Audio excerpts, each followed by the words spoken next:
Let's take a look at the path goal theory of leadership. Just as the name suggests, path goal theory states that leaders can increase subordinate satisfaction and performance by clarifying and clearing the paths to goals and by increasing the numbers and kinds of rewards available for goal achievement. Said another way, leaders need to clarify how followers can achieve organizational goals, take care of problems that prevent followers from achieving goals, and then find more and varied rewards to motivate followers to achieve goals.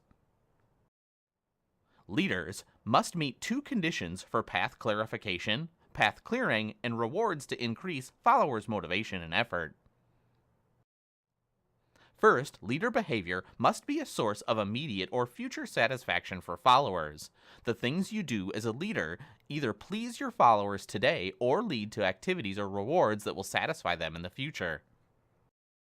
Second, while providing the coaching, guidance, support, and rewards necessary to effective work performance, leader behaviors must complement and not duplicate the characteristics of followers' work environments.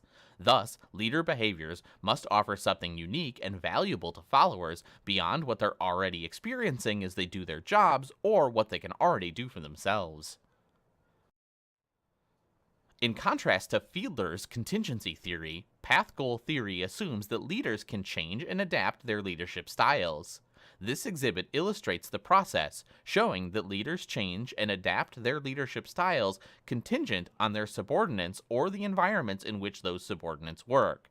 As illustrated here, the four leadership styles in path goal theory are directive, supportive, participative, and achievement-oriented. Directive leadership involves letting employees know precisely what's expected of them, giving them specific guidelines for performing tasks, scheduling work, setting standards of performance, and making sure that people follow standard rules and regulations. These activities are especially important during economic downturns and periods during which a company is struggling. Supportive leadership involves being approachable and friendly to employees, showing concern for them and their welfare, treating them as equals, and creating a friendly climate. Supportive leadership is very similar to considerate leadership behavior. Supportive leadership often results in employee satisfaction with the job and with leaders. This leadership style may also result in improved performance when it increases employee confidence, lowers employee job stress, or improves relationships and trusts between employees and leaders. Participative leadership involves consulting employees for their suggestions and input before making decisions.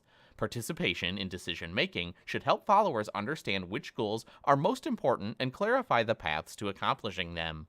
Furthermore, when people participate in decisions, they become more committed to making them work. Achievement-oriented leadership means setting challenging goals, having high expectations of employees, and displaying confidence that employees will assume responsibility and put forth extraordinary effort.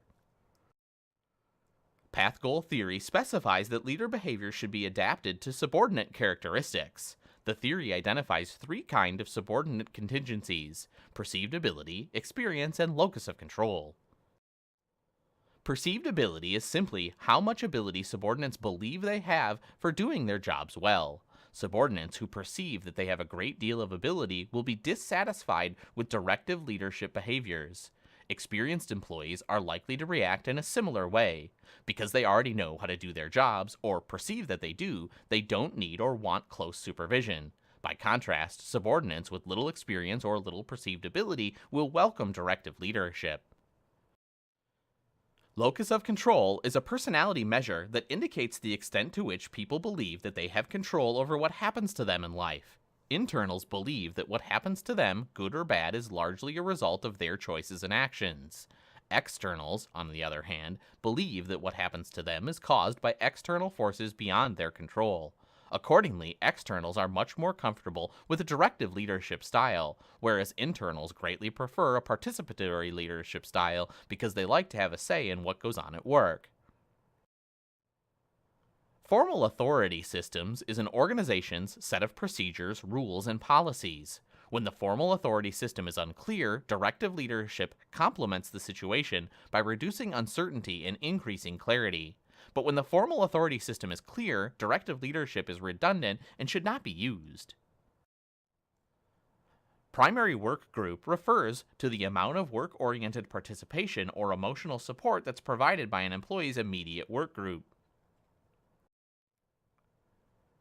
Does the following path goal theory improve subordinate satisfaction and performance?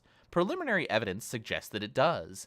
In particular, people who work for a supportive leader are much more satisfied in their jobs and with their bosses. Likewise, people who work for directive leaders are more satisfied with their jobs and bosses, but not quite as much as when their bosses are supportive and perform their jobs better too.